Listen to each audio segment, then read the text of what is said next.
नमस्कार दोस्तों, आप देख रहे हैं QLT न्यूज। हम लाए हैं आपके लिए देश दुनिया की सबसे बड़ी और सच्ची ताजा खबरें, बिना किसी मिलावट के। और आप हमें कमेंट करके जरूर बताएं आप ये वीडियो कहां से देख रहे हैं। 238 रुपए सस्ता हुआ कमर्शियल LPG सिलेंडर। 2025 में घरेलू 50 रुपए महंगा। 2026 में क्या होगा? दिल्ली में कमर्शियल सिलेंडर 1818 रुपए से घटकर 1580 रुपए प्रति सिलेंडर रह गया। पिछले 12 महीनों जनवरी 2025 से दिसंबर 2025 में दिल्ली, कोलकाता, मुंबई और चेन्नई जैसे महानगरों में औसतन 238 रुपए प्रति सिलेंडर की गिरावट दर्ज की गई। कोई बैरिकेड पर चढ़ा, किसी ने फूंका यूनुस का पुतला। बांग्लादेश में हिंदू युवक की हत्या पर दिल्ली, कोलकाता में बवाल। दिल्ली से लेकर कोलकाता तक विश्व हिंदू परिषद, VHP, बजरंग दल और अन्य हिंदू संगठनों ने मंगलवार को जोरदार प्रदर्शन किए। हालात इतने तनावपूर्ण हो गए कि दिल्ली और कोलकाता में पुलिस के साथ प्रदर्शनकारियों की झड़पें भी हुईं। मौसम विभाग के अनुसार 28 दिसंबर तक उत्तर प्रदेश में घना से अत्यंत घना कोहरा छाए रहने का अनुमान है। इसको लेकर IMD ने ऑरेंज और येलो अलर्ट जारी किया है। अभी 50 रुपये में कीवी भारत ने कर ली बड़ी डील। अब हो जाएंगे इतने सस्ते। भारत और न्यूजीलैंड के बीच फ्री ट्रेड एग्रीमेंट हो चुका है। इससे न्यूजीलैंड से आने वाले कीवी को लेकर खूब चर्चा हो रही है। ऐसा माना जा रहा है कि इसके दाम में गिरावट आ सकती है। ज्यादा फास्ट फूड खाने से हुई यूपी की 16 वर्षीय लड़की की मौत। अमरोहा, उत्तर प्रदेश में ज्यादा फास्ट फूड खाने से 11वीं कक्षा में पढ़ रही 16 साल की एक लड़की की मौत हो गई है। बकौल रिपोर्ट्स 1971 याद करो।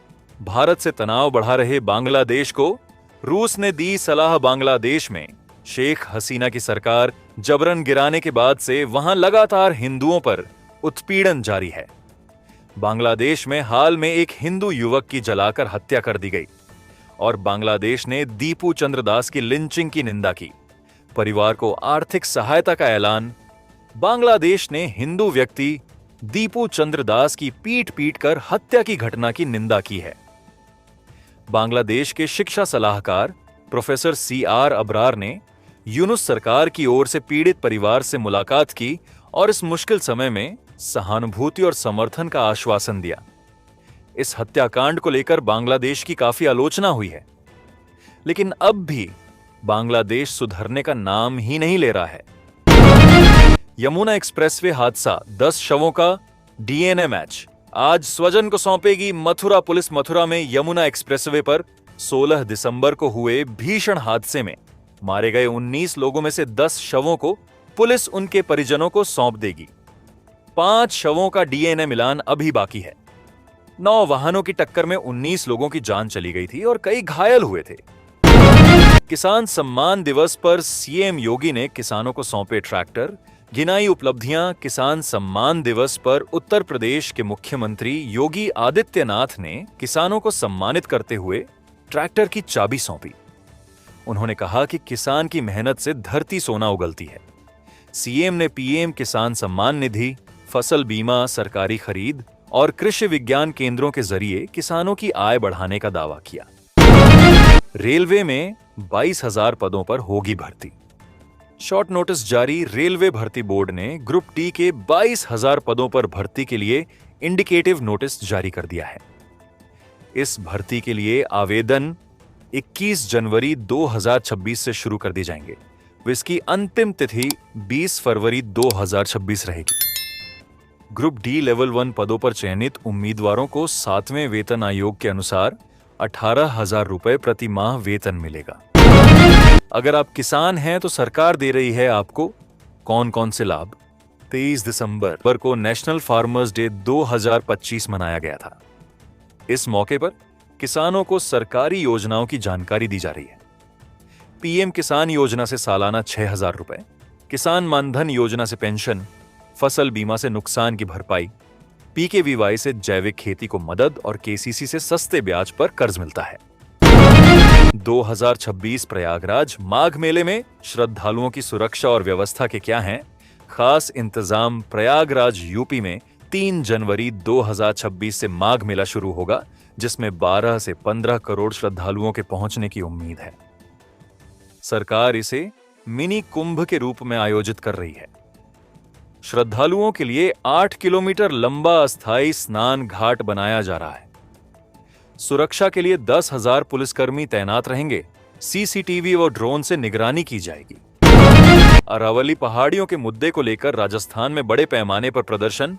सीएम बोले, पर्वतमाला से कोई छेड़छाड़ बर्दाश्त नहीं। मुख्यमंत्री ने कहा, मैं आप सभी को भरोसा दिलाता हूं कि हम अरावली पर्वतमाला को नहीं छुएंगे और न ही वहां किसी प्रकार का अवैध खनन होने देंगे। दिल्ली में फ्लाईओवर पर धू-धू कर जली कार, सेंट्रल लॉक हो गया जाम, भीतर था शख्स।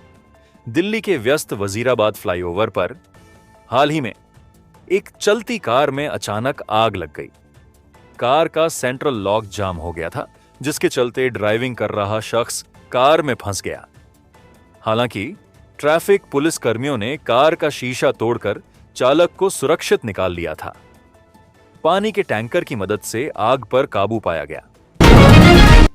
41,000 प्लस पदों पर होने वाली यूपी होमगार्ड भर्ती के लिए परीक्षा की तारीखें घोषित। यूपी पुलिस भर्ती एवं प्रोन्नति बोर्ड ने होमगार्ड स्वयं सेवकों के 41,424 पदों पर भर्ती के लिए लिखित परीक्षा की तारीखें घोषित कर दी हैं। बोर्ड द्वारा जारी नोटिस के अनुसार लिखित परीक्षा 2026 में 25, 26 और 27 अप्रैल को आयोजित की जाएगी। परीक्षा का आयोजन 3 दिनों में 6 पालियों में किया जाएगा। दिल्ली के इंदिरा गांधी अंतर्राष्ट्रीय हवाई अड्डे पर घने कोहरे और कम दृश्यता के कारण मंगलवार को 10 उड़ानें रद्द कर दी गईं और 270 से अधिक उड़ानों में देरी हुई। दिन भर में 6 आगमन और 4 प्रस्थान उड़ानें रद्द की गईं। प्रस्थान उड़ानों में औसतन 29 मिनट की देरी दर्ज की गई। हवाई अड्डे पर दृश्यता में सुधार हो रहा है, हालांकि कुछ उड़ानों में देरी हो सकती है। पैन कार्ड तो बंद ही हो जाएगा। 31 दिसंबर से पहले निपटा लें ये 5 काम, वरना होगा बड़ा नुकसान। साल खत्म होने वाला है और इसी के साथ कई ऐसे जरूरी काम हैं जिन्हें आपको हर हाल में 31 दिसंबर 2025 तक पूरा करना होगा, वरना आपको काफी नुकसान होगा। 31 दिसंबर की तारीख तो टैक्स पेयर्स के लिए एक चेतावनी की तरह सामने खड़ी है। S-500 मिसाइल सिस्टम रूस ने S-500 मिसाइल सिस्टम को पहली बार कॉम्बैट ड्यूटी पर किया तैनात। अब यूक्रेन ही नहीं, अमेरिका भी खतरे में। रूस ने S-500 मिसाइल सिस्टम को पहली बार कॉम्बैट ड्यूटी पर तैनात किया है। यह ऐलान रूसी रक्षा मंत्री आंद्रेई बेलोसोव ने किया है। इससे रूस के एयर डिफेंस क्षमता में बड़ा इजाफा होने की संभावना है। रूस का S-500 मिसाइल सिस्टम बैलिस्टिक मिसाइलों के अलावा अंतरिक्ष में सैटेलाइटों को भी मार गिराने में सक्षम है। चीन के सीने पर 32 किलोमीटर लंबा खंजर ड्रैगन की चालाकियों पर भारी पड़ेगा। भारत का यह प्रोजेक्ट उत्तराखंड चीन बॉर्डर रोड प्रोजेक्ट भारत चीन सीमा पर अपनी सुरक्षा को मजबूत करने के लिए एक बड़ा कदम उठा रहा है। उत्तराखंड के दुर्गम पहाड़ों में, जहां पहले सिर्फ बर्फीली हवाएं चलती थीं, अब Border Road Organisation BRO 32 kilometre लंबी एक नई सड़क बनाने जा रहा है। भारत के शांति परमाणु बिल की अमेरिका कर रहा तारीफ, पाकिस्तान को क्यों लगी मिर्ची? भारत ने देश में परमाणु ऊर्जा को नया आकार देने वाले शांति बिल को मंजूरी दी है। इस बिल का अमेरिका ने स्वागत किया है, लेकिन पाकिस्तान को इससे मिर्ची लग गई है। इस्लामाबाद को इस पर रोना शुरू हो गया है ना। तो दोस्तों, ये थी आज की बड़ी खबरें। अगर वीडियो पसंद आया हो तो लाइक और शेयर जरूर करें। जुड़े रहिए QLT न्यूज, सच आपके साथ। अगले वीडियो में फिर मिलेंगे। जय हिंद।